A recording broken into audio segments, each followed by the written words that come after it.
topic which are very, very interesting, especially also for Huda.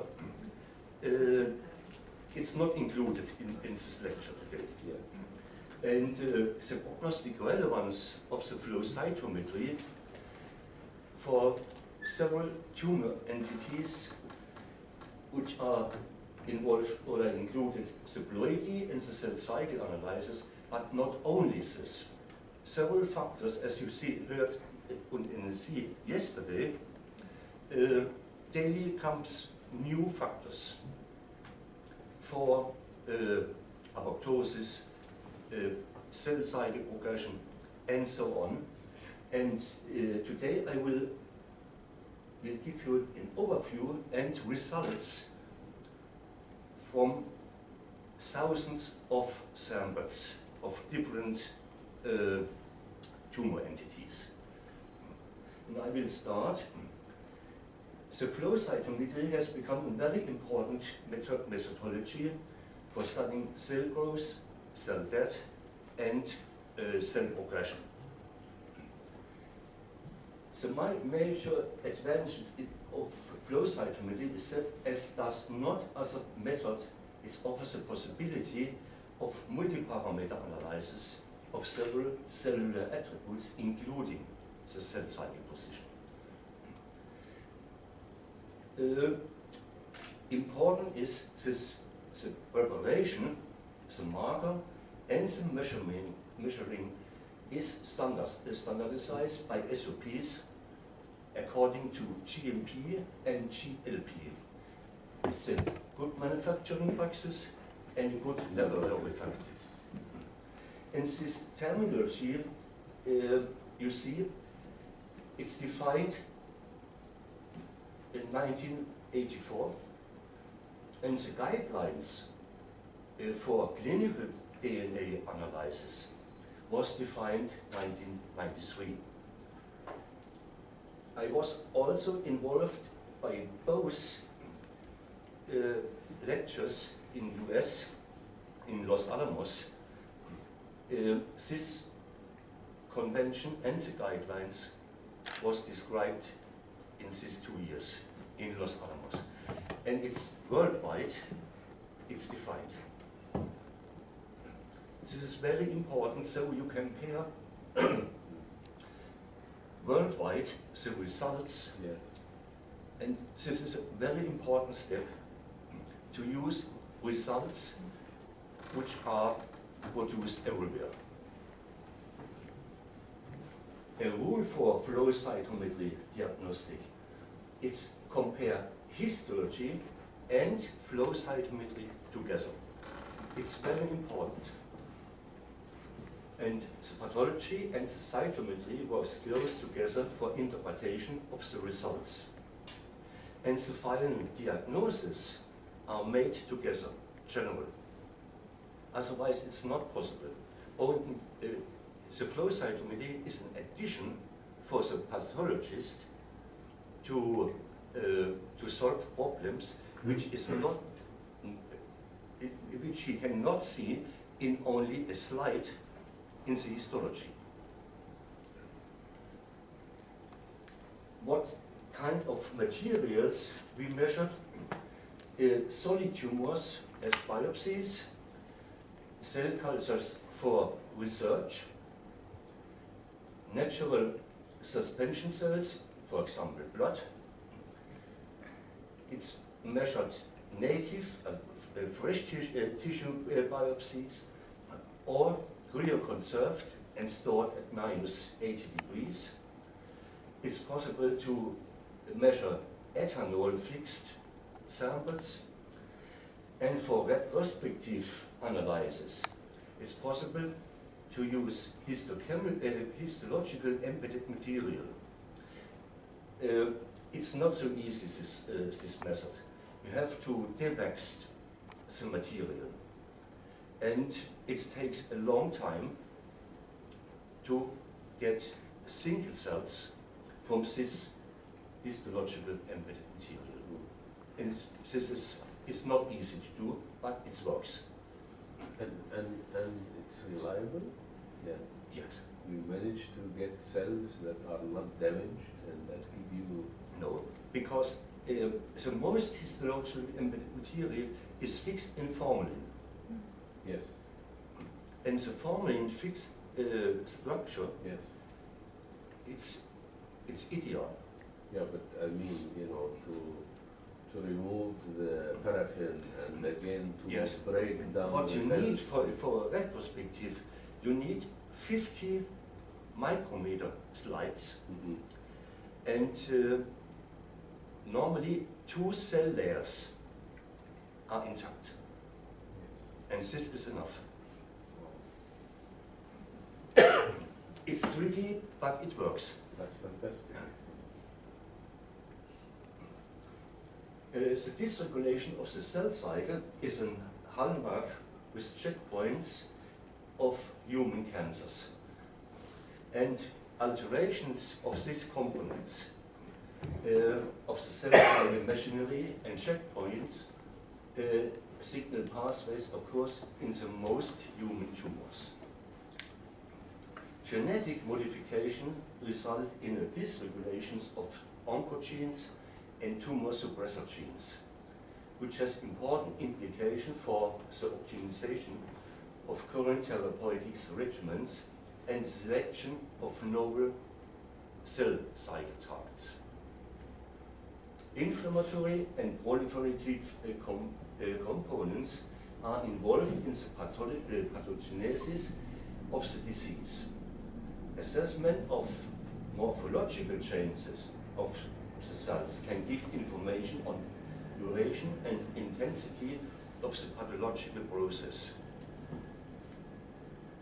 The S-phase fraction and the proliferation index, so-called PE, it's the sum of the S-phase and the G2 phase fractions is a proliferative index, and provide prognostic and therapeutic relevant informations. You see here a cell cycle with the G1 phase, the S phase, the G2 phase, and the mitosis. What can we measure? We can measure the G1 phase, the S phase, and the G2 phase included the mitosis, but not the mitotic single steps. It's not possible. So compare the mitosis overall together with the G2 phase. The relation between a histogram and the cell cycle, you see it's here. It's a histogram. On the x-axis you find the DNA content and the peaks for G1, the G2 peak, and in between the S phase. And so you can see the G2 phase at this point, the S phase with increased of the DNA, like here, and G2M phase results in this peak. Normal cells have a DNA content of 5.8 picogram, and that means in human cells it's diploid. In tumor cells, in the most cases, DNA content is higher than 5.8 picogram, and it's called aneuploid. Only in 1% you have less than 5.8 picogram, but only in 1%, and it's really rare. And the most are in growing up the DNA content. And it's a normal histogram. On the x-axis you find the DNA content, on the y-axis you find the amount of cells which are measured. And the G1 phase, the G2 phase, and the S phase, it's a DNA content of 1. And an example for an aneuploid, it's also the DNA content, the cells are measured. The red is a diploid fraction, and the yellow, the G1 of the tumor cells, the G2M of the tumor cells, and the S phase of tumor cells. These are examples for these two examples for diploid and aneuploid. The DNA flow cytometry has become a routine method in cancer diagnostic for evaluation of respiratory and the proliferative kinetics of cell cycle. By myself, I worked since 1970 in Heidelberg, and I established the first flow cytometer in Europe. And this long time, I measure DNA for several tumor entities, for cell cycle analysis employed in cell cultures, for before treatment and after treatment, for X-ray treatment, chemicals, and so on. A standard for human material, you need a very good standard. And I use human lymphocyte nuclei from healthy donors. It's very important to determine the channel in which the diploid fraction is positioned, the position of this. And the coefficient of variation, the so-called CB, it's very important. The better this CB, so exact is a measurement. And for diploid lymphocytes, it's my own standard. The CB must be between 0.8 and 1. And you see, it's a very, very sharp peak. And this is the basis for the following measurements. And the machine is standardized every day with my own lymphocytes, and all the samples coming again, the diploid must be at channel 100. It's for diploid. And all was different, it's going up to here to higher channels. And this standard, or without standard, it's not possible to make a good research. The analysis for prognostic and diagnostic during the last 25 years, I measured about 70,000 breast cancers, 1,000 neuroblastomas, 600 glioblastomas, 300 tumomas, and 400 renal cell carcinomas. And the main focus is on the breast cancer. And what's interesting, the neuroblastomas, during the last 10, 15 years, it's an increase of patients with neuroblastomas. Before, it's only few per year. But it's this count, it's more and more. And nobody knows. Nobody knows why. Back to the breast cancers. From these 70,000 breast cancers, I found 23% are diploid, with an S phase in the mean value of 3.2%.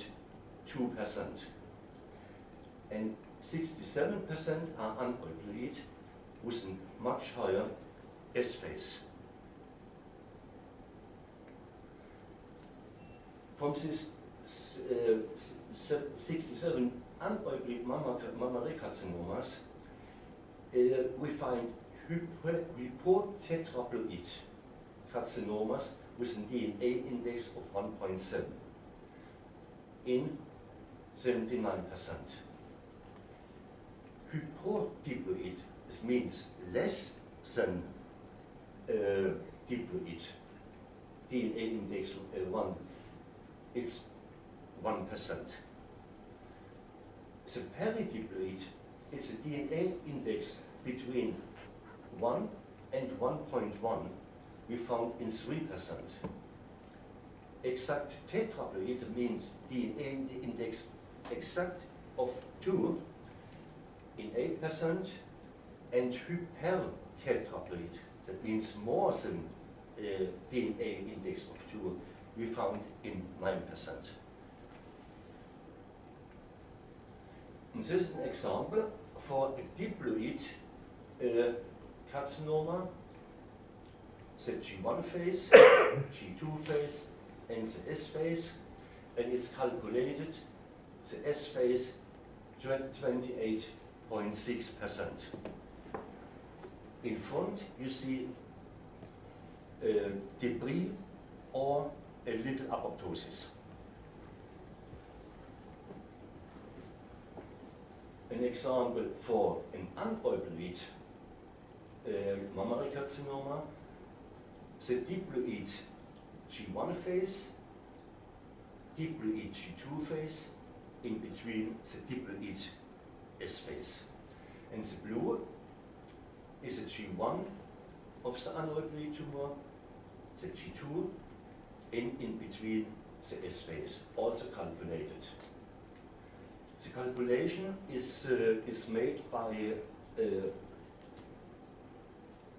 multi-cycle, which is installed also here in this machine. You remember, we buy this special program only for cell cycle analysis.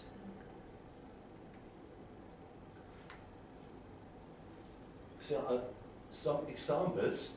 You see the lymphocyte standard, my own, the diploid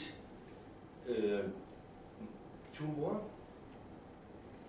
and here an example for a peridiploid tumor. You see the red diploid fraction and close together.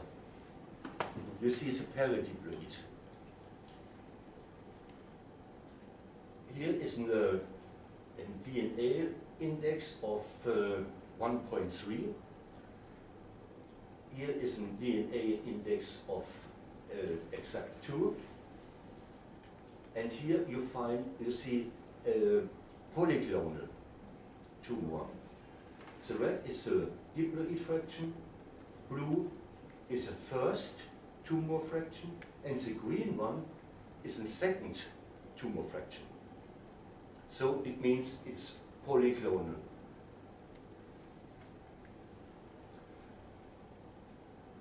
And the S phases measured from or analyzed from 2,000 mammary carcinomas, we found the diploid with DNA index of 1.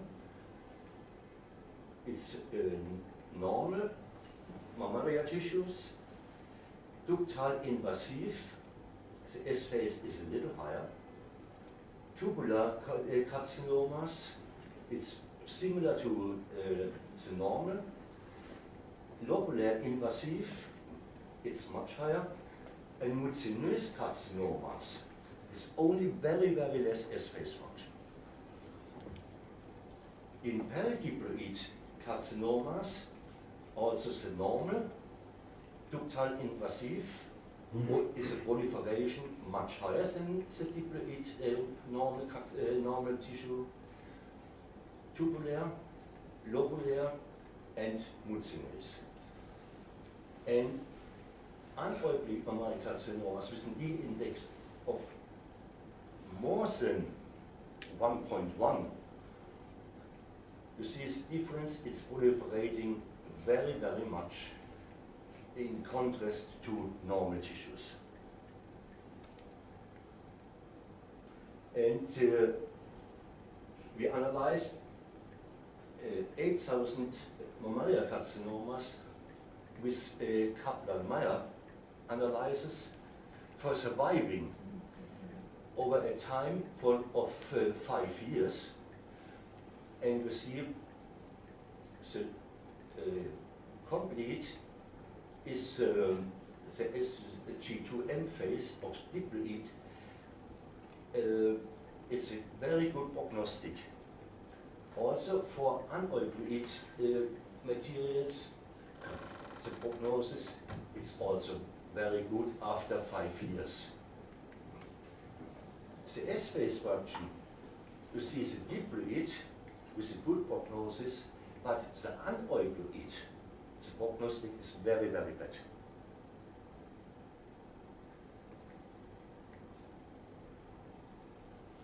Also here, and here's for G2M in diploid with a good prognosis, but the aneuploid is everywhere, in all cases, a bad prognosis. Here also proliferation index of diploid and the aneuploid fraction. Future developments are to be expected from the multi-parameter analysis and the improvement of mathematical analysis of the flow cytometry measurements. The mammalian carcinomas express cytokeratin. And you see here an example for a diploid, the G1 phase, the G2 phase, in between the S phase of this diploid mammalian carcinoma. And the second parameter we measured is cytokeratin, the expression of cytokeratin. And you see the DNA index, or the DNA against the cytokeratin, and you see here this red fraction, it's normal cells without expression of cytokeratin. Only the diploid tumor cells express cytokeratin. For the S phase, and for the G1 phase, the G2 phase, and a few in between for the S phase. And here you see an aneuploid tumor. There's DNA histogram for the G1 phase of the diploid fraction, the G1 phase of the aneuploid, G2 phase aneuploid, and the S phase aneuploid. And you see the negative fraction is completely separated, and only the aneuploid tumor express the cytokeratin.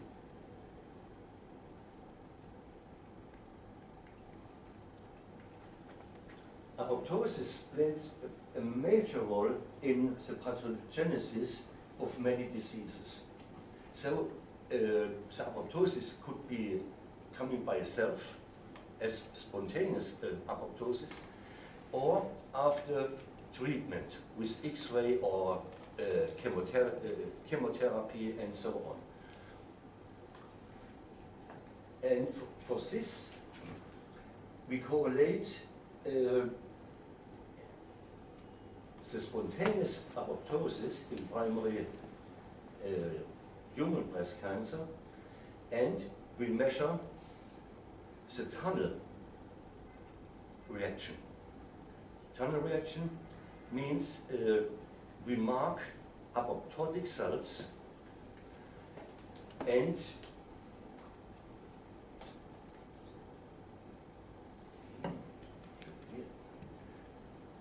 together, and we correlate the apoptosis with the tumor progression. And the discrimination of individual cells within solid tumors undergoing apoptotic death is possible by flow cytometry and the apoptotic cells appear in a hypodiploid sub-G1 and sub-G1 peak as a consequence of partial DNA loss. This was, I told you yesterday, what's in front of the G1 phase is mostly apoptotic cells. And we screened 2,000 breast cancers, and in 40 cases we found 2.3% as an hypodiploid sub-G1 phase with DNA indices of 0.2 and till 0.8. The spontaneous apoptotic fraction in individual tumors range between 1.5 and 25%.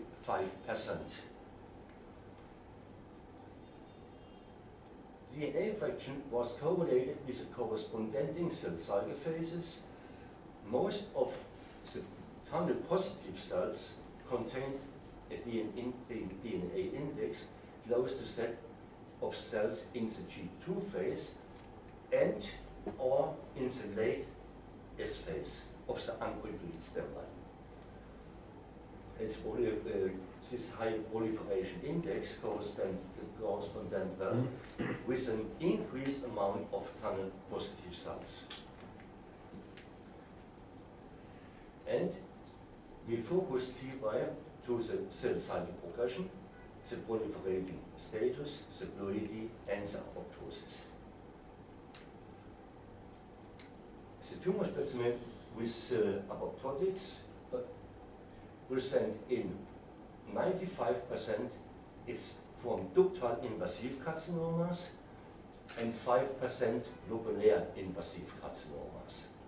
And the correlation was found between apoptotic cells in sub-G1 measured by DNA flow cytometry and tunnel positive cells. And you see here, it's a normal cell fraction of as a standard, the G1 peak, the G2 peak, the S phase, and you see the DNA against the tunnel reaction. It's cut off from the isotype control. Only a few cells coming from the G1 phase, the G2 phase, and only very few from the S phase. In this example, it's a G1 of the diploid cell fraction, the G1 of the aneuploid cell fraction, and G2 aneuploid in between the S phase. And you see here apoptotic cells. And you find these apoptotic cells here, only few from the diploid cell fraction, but more from the aneuploid G1 phase, the S phase, and the G2 phase. In this case, you see a lot of apoptotic cells in front as sub-G1, and you find here a high volume of apoptotic positive cells, tunnel positive cells. In oncology, the interest in apoptosis is based on a variety of observations. The occurrence of apoptosis requires expression of several genes such as BCL2, the cascade, c-MYC, and the most important is p53. And here was a multi-parameter analysis. You see the DNA index, G1 phase, S phase, G2, and you see the expression of tunnel positive cells, the DNA against tunnel, see a very, very high amount of tunnel positive cells. And what is doing the BCL2? You find also a high amount of BCL2 positive cells. only coming from the G1 phase, S phase, and G2 phase. Cascade 3 is very important as an end of the cascade, starting from cascade 9 down to cascade 3. You find also positive cells, mainly from the G1 phase, a few from S phase and G2 phase.